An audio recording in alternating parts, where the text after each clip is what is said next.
Ladies and gentlemen, welcome to Sibuoga TV, which is your number one online political channel.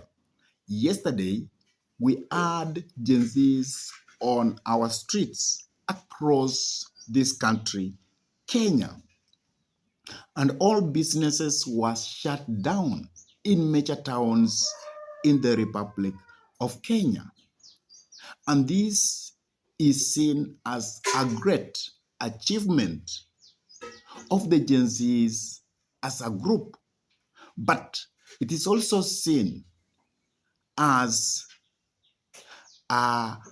something which has affected the government of William Samoei Arap Ruto so much economically because it is losing a lot of funds because people are not paying tax because their businesses are actually shut down. And this will bring our economy down if it is going to continue. And the Gen Zs had said that they were going to occupy the Jomo Kenyatta International Airport in Nairobi. And actually, they tried to see that they have occupied the airport. And many people are asking themselves, why did the Gen Zs have to choose to occupy the airport? And I have done a lot of research about it. And I have found that the Gen Zs were passing the message because many people are saying that the airport has actually been sold or privatized to an individual who actually has not been known. And that person or that company, which is foreign, is going to own the airport for 30 years. That means it is going to manage the airport for 30 years. And even when it is going to turn the airport to the government of the Republic of Kenya, it will still continue having 18% of what by then is going to be gotten from the airport. That means they will still owning the airport forever for that percent, which is 18.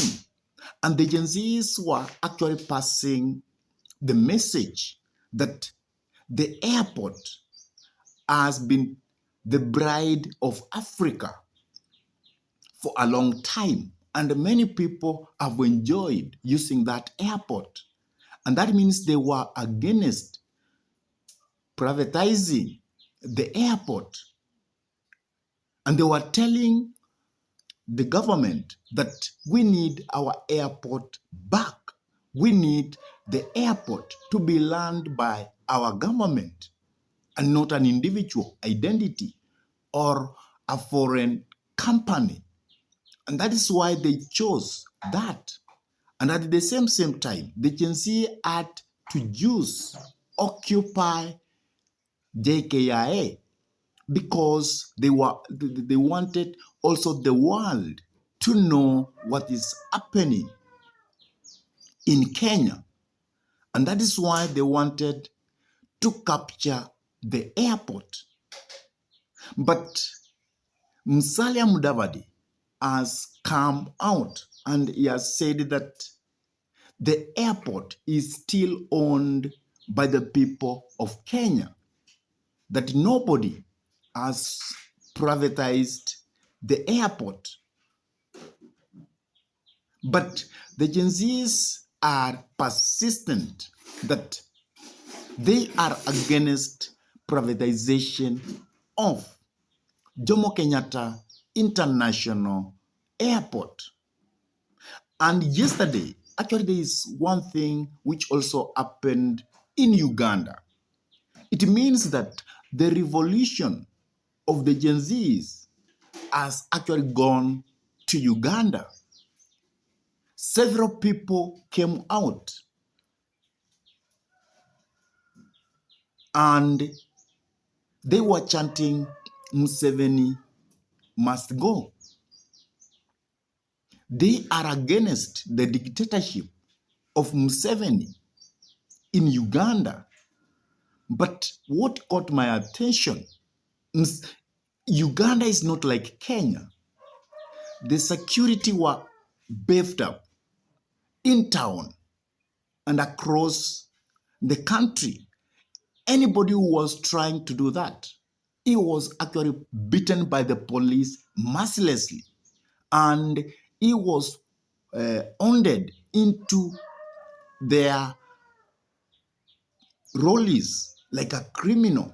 And that actually caught my attention, that still, even if there is police brutality in Kenya, it is not equivalent to what the people of Uganda are experiencing, those who are trying to protest. And Museveni had come out strongly, and he had warned anybody who was going to come out as a Gen Z that he will do that at his own risk. That was a very stern warning from Museveni. And when Museveni actually speaks about that, he means that.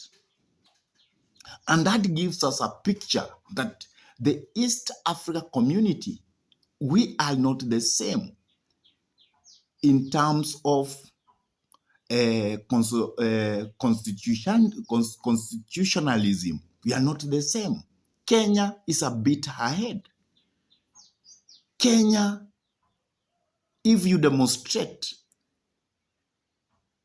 peacefully, then nobody will touch you. But in Uganda, it's a bit different. The only different in Kenya is only that when you will find that demonstrations have been hijacked, probably by the politicians, that is when you will find that goons are being brought in, and that's when demonstrations become a bit chaotic. And that is when you will find that police brutality also comes in. But you can tell that these two nations, Kenya and Uganda, are actually different.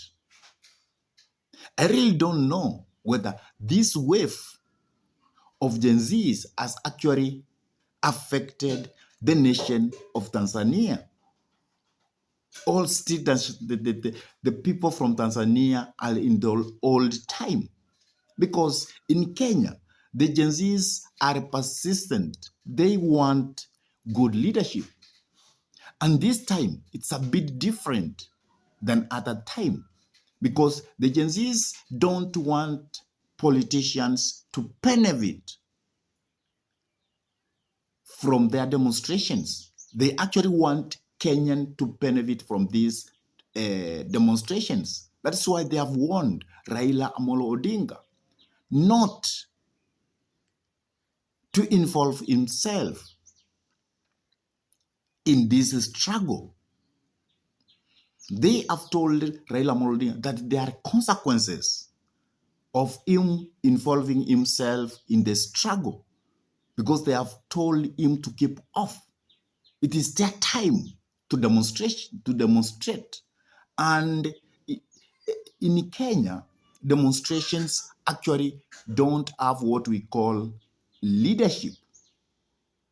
They say they are leaderless and they are tribalist. And that's why these demonstrations are running across the Republic of Kenya. But the Kenyan demonstrators have actually shown the world, more so Africa, that if governance is bad, you need to stand up and fight for good governance in your country.